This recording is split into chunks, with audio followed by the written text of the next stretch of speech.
Travailler avec Red Bull et PlayStation sur un projet à Madagascar, le kiff, non? Alors oui, mais vous allez voir que malgré que ce soit incroyable, il s'est passé pas mal de galères et ça vaut le coup de vous raconter un petit peu le déroulé de ce tournage hors du commun.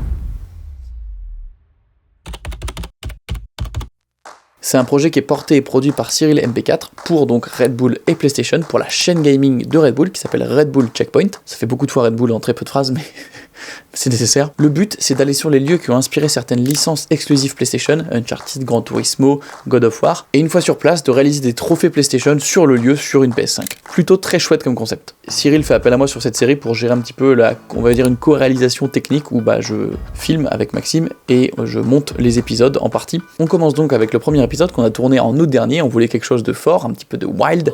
On est donc allé à Madagascar pour retourner sur les décors d'Uncharted 4.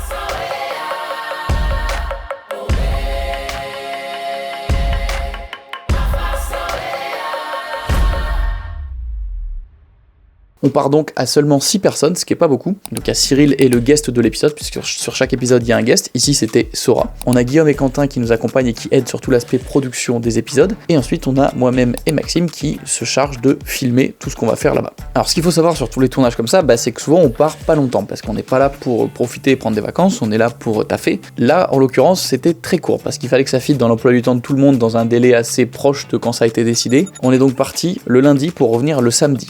Et Madagascar c'est loin. Donc techniquement 4 jours sur place, top chrono, avec, vous allez voir, beaucoup de choses compactées dans ces 4 jours. On se rejoint donc à l'aéroport le lundi matin, on décolle pour aller jusqu'au Madagascar, 12 heures de vol. Pour sortir de l'aéroport, une fois arrivé là-bas, ça commence. J'ai rarement fait un délai aussi long entre la sortie d'un avion et la sortie de l'aéroport. Tout un micmac qui fait qu'on arrive dans nos chambres d'hôtel, dans un très bel hôtel, mais on arrive à 2 heures du matin en pleine nuit. Et le pire, c'est qu'on n'a pas le temps d'en profiter puisqu'on repart dès 8 heures dans un vol interne pour partir au sud du pays, à Tuléar. Le mardi, on arrive donc à notre hôtel à Tuléar, et c'est le seul moment de la semaine où on peut un peu chill et profiter. On a une petite piscine, on va se faire une petite baignade, on prend l'après-midi pour se reposer un petit peu et se préparer. Le soir, on découvre nos 2 véhicules et nos 2 guides, donc on est à 2 voitures, et on fait un briefing global sur tout ce qui va se dérouler sur les 3 prochains jours de tournage, parce que c'est assez intense.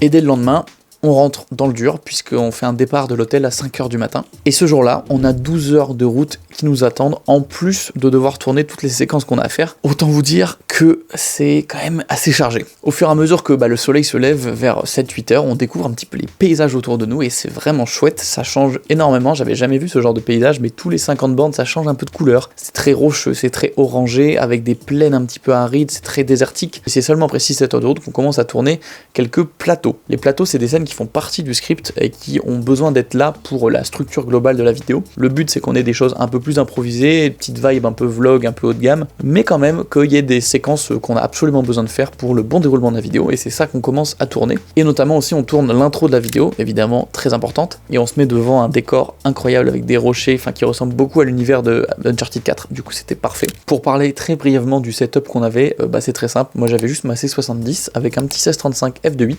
de Canon et un petit Atomos Shinobi, donc un moniteur de 5 pouces, un Rode Video Mic Go 2, qui est mon préféré, le plus simple, ça coûte 100 balles, petite poignée, petit rig, et c'est tout, vraiment quelque chose de léger, simple, qu'on prend à la main et qu'on peut trimballer, et qui est prêt en 2 secondes quand il y a besoin. Et en fait, mine de rien, dans ces journées-là, le temps passe très très vite, et on se dit, oulala, faut qu'on remballe, et faut qu'on trace, parce qu'en fait, on a juste pas le temps. Et là, on commence à rentrer dans des chemins de poussière rouge, tellement rouge que c'est impressionnant, j'avais jamais vu de terre comme ça, avec les montagnes en fond, et là, on est dans Uncharted. L'autre voiture, avec plutôt l'équipe prod, est partie en amont chercher un spot pour installer la PS5 pour tourner ce qu'on appelle le checkpoint, puisque dans la série, Cyril et le guest doivent trouver les checkpoints, qui sont en fait des endroits où il y a une mallette avec une PS5 et un écran intégré pour pouvoir faire les trophées PlayStation sur le lieu exact, avec un décor qui ressemble parfaitement au jeu. On nous dit enfin à l'oreillette que la caisse avec la PS5 est installée, et on découvre du coup une énorme caisse avec un faux parachute à côté comme si elle avait été larguée, et à l'intérieur se trouve la mallette avec la PS5, et là on se rend compte de l'endroit où on est, c'est genre un promontoire rocheux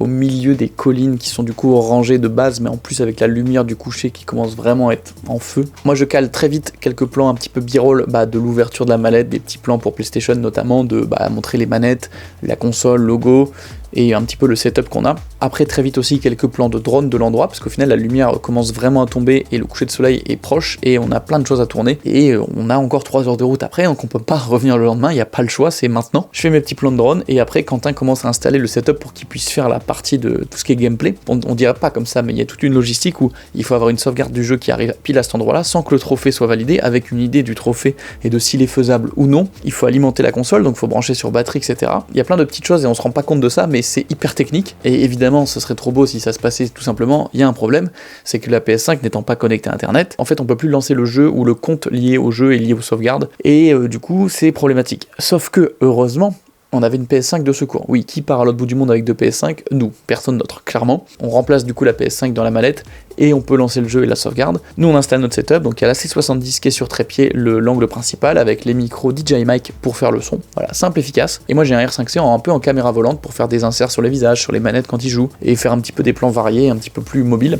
Et on tourne notre petite séquence pour vous dire à la fin, il y avait tellement plus de lumière, le soleil était déjà couché, et j'ai été monté à 3200 voire 6400 ISO sur les cams. Et une fois qu'on a fini, il faut tout remballer, et il y a beaucoup de choses à remballer, et on est dans le noir. Clairement, il fait nuit, on est dans des cailloux, dans de la caillasse, dans une montagne avec tout notre matos, c'est tout un micmac, mais on arrive à rentrer aux bagnoles, et après, il nous reste encore 3 heures de route pour rejoindre la ville où on tourne le lendemain et surtout l'hôtel dans lequel on dort. Bref, on est parti le matin à 5h et on est arrivé le soir à 22h. Et on a très bien dormi.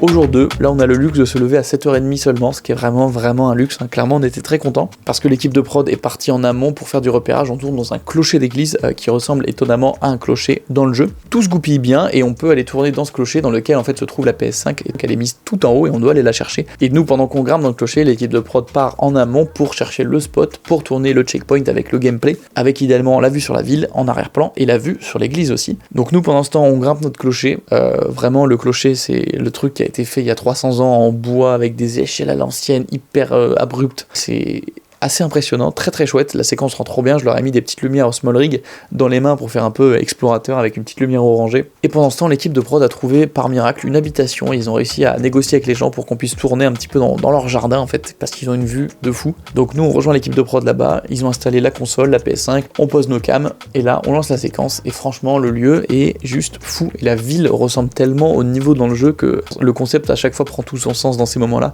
ça marche trop bien. Et à 11h au midi on avait bloqué toute notre séquence, donc ça c'était plutôt chouette, et parce qu'on avait beaucoup de route après, et on repart du coup pour 6-7 heures de route, parce que le prochain spot c'est le lendemain à la capitale, et il reste plus de 10 heures de route à faire, donc il fallait au moins qu'on en cale 6-7 dans la journée. Et là les paysages ont complètement changé. Alors vraiment ça n'avait plus rien à voir, et c'est des paysages que j'avais jamais vus ailleurs, c'était des rizières en fait, mais le posé sur des montagnes, donc avec vraiment des rizières qui montent en hauteur, hyper vertes, avec de la terre autour hyper orange, donc un contraste de couleurs assez fou. Ce qui est dommage c'est qu'on avait rien à tourner dans ce décor là, et du coup j'ai juste fait quelques images, mais je savais qu'elles servaient à rien. Et le lendemain, on enchaîne sur 3-4 heures de route dans des paysages un peu similaires, pour au final arriver à la capitale, d'où on a commencé en avion. On la rejoint en voiture, et là on a la dernière séquence de la vidéo à faire qui est dans le marché de la capitale, ce qui amène quelques challenges.